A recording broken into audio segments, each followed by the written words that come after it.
Long ago, in the days when Israel was under the hand of the Philistines, there lived a man named Manoah and his wife, who was childless. One day, the angel of the Lord appeared to her and said, "You have never been able to have children, but soon you will conceive and give birth to a son. Take care not to drink any wine or beer or eat any forbidden food, for the child shall be set apart to God from the womb, a Nazirite. No razor shall touch his head, and he will begin to deliver Israel from the Philistines." Then the woman went and said to her husband, A man of God has come to me, and he looked as frightening as the angel of God. I didn't ask him where he came from, and he didn't tell me his name, but he did tell me that I would become pregnant and have a son. He told me not to drink any wine or beer or eat any forbidden food, because the boy is to be dedicated to God as a Nazirite as long as he lives. Then Manoah knelt down in prayer to the Lord. "Please, Lord, let the man of God that you sent come back to us and tell us what we must do with the boy when he is born." God did what Manoah asked, and his angel came back to the woman in human form while she was sitting in the fields. Her husband Manoah was not with her, so she went to get her husband at once and said to him, "Look, the man who came to me the other day has appeared to me again." Manoah got up and followed his wife. He went to the man and asked, "Are you the man who was talking to my wife?" "Yes," he answered. Then Manoah asked, "When your words come true, what must the boy do? What kind of a life must he lead?" The Lord's angel answered, "Your wife must be sure to do everything that I have told her. She must not eat anything that comes from the grapevine. She must not drink any wine or beer or eat any forbidden food. She must do everything that I have told her." Manoah did not know that it was the Lord's angel, so he said to him, "Please do not go yet. Let us cook a young goat for you." But the angel said, "If I do stay, I will not eat your food. But if you want to prepare it, burn it as an offering to the Lord." Manoah replied, "Tell us your name, so that we can honor you when your words come true." The angel asked, "Why do you want to know my name? It is a name of wonder." So Manoah took a young goat and some grain and offered them on the rock altar to the Lord who works wonders. While the flames were going up from the altar, Manoah and his wife saw the Lord's angel go up towards heaven in the flames. Manoah realized then that the man had been the Lord's angel, and he and his wife threw themselves face downwards on the ground. They never saw the angel again. The woman conceived, and they were so happy, she gave birth to a son and named him Samson. The child grew to be strong, and the Lord blessed him. And the Lord's power began to strengthen him. The Spirit of the Lord was with him.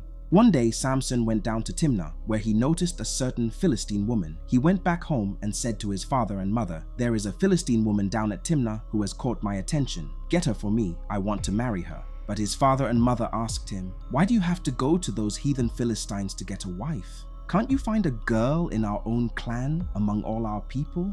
But Samson said to his father, "She is the one I want you to get for me. I like her." His parents did not know that it was the Lord who was leading Samson to do this, for the Lord was looking for a chance to fight the Philistines. At this time, the Philistines were ruling Israel. So Samson went down to Timnah with his father and mother. As they were going through the vineyards there, he heard a young lion roaring. Suddenly the power of the Lord made Samson strong, and he tore the lion apart with his bare hands, as if it were a young goat. Later, finding honey in the carcass, he made a riddle from it to challenge the Philistines. Sometime later, Samson went to visit his betrothed woman during the wheat harvest and took her a young goat. But her father wouldn't let him go in. He said to Samson, "I really thought that you hated her, so I gave her to your friend. But her younger sister is prettier anyway. You can have her." Instead, Samson said, "This time, I'm not going to be responsible for what I do to the Philistines." He became very angry, full of rage that his betrothed had been given out to his best friend. So he went and caught 300 foxes. 2 by 2, he tied their tails together and put torches in the knots. Then he set fire to the torches and turned the foxes loose in the Philistine cornfields. In this way, he burnt up not only the corn that had been harvested, but also the corn that was still in the fields, and the olive orchards as well. He attacked them fiercely and killed many of them. Betrayal and rage marked the beginning of his conflict with the Philistines. Then he went and stayed in the cave in the cliff at Etam. Later, when Israel's own men bound him to hand him over, Samson allowed himself to be tied. When he got to Lehi, the Philistines came running towards him, shouting at him. Suddenly, the power of the Lord made him strong. He snapped the ropes like charred flax. Then he found the jawbone of a donkey that had recently died. He bent down and picked it up and killed 1,000 men with it. After the victory, Samson became very thirsty, exhausted and near death from thirst. He called to the Lord, pleaded with him not to allow him die of thirst. Then God heard him and opened a hollow place in the ground there at Lehi, and water came out of it. Samson drank it and began to feel much better. So the spring was named Hakore. It is still there at Lehi until this day. Samson led Israel for 20 years while the Philistines ruled the land. After this, Samson fell in love with a woman named Delilah, who lived in the valley of Sorek, and they got married. The 5 Philistine kings went to her and said, "Trick Samson into telling you why he is so strong and how we can overpower him, tie him up, and make him helpless. Each one of us will give you 1,100 pieces of silver." So Delilah went to Samson and said, Please tell me what makes you so strong. If someone wanted to tie you up and make you helpless, how could he do it? Samson answered, "If they tie me up with 7 new bowstrings that are not dried out, I'll be as weak as anybody else." So Delilah hurried to tell the Philistines Samson's weakness, and they brought Delilah 7 new bowstrings that were not dried out, and she tied Samson up with them. She had some men waiting in another room, so she shouted, Samson, the Philistines are coming. But he snapped the bowstrings just as thread breaks when fire touches it and crushed all the Philistines, so they still did not know the secret of his strength. You've been making a fool of me and not telling me the truth. Please tell me how someone could tie you up, please. He answered, "If they tie me with new ropes that have never been used, I'll be as weak as anybody else." So Delilah went to tell the Philistines, and they gave her new ropes. She tied Samson up. Then she shouted, Samson, the Philistines are coming. The men were waiting in another room, but he snapped the ropes off his arms like thread and crushed the Philistines. Delilah met Samson again and said, You're still making a fool of me and not telling me the truth. Please tell me how someone could tie you up this time. He answered, "If you weave my 7 locks of hair into a loom and make it tight with a peg, I'll be as weak as anybody else." Delilah then lulled him to sleep, took his 7 locks of hair and wove them quickly into the loom.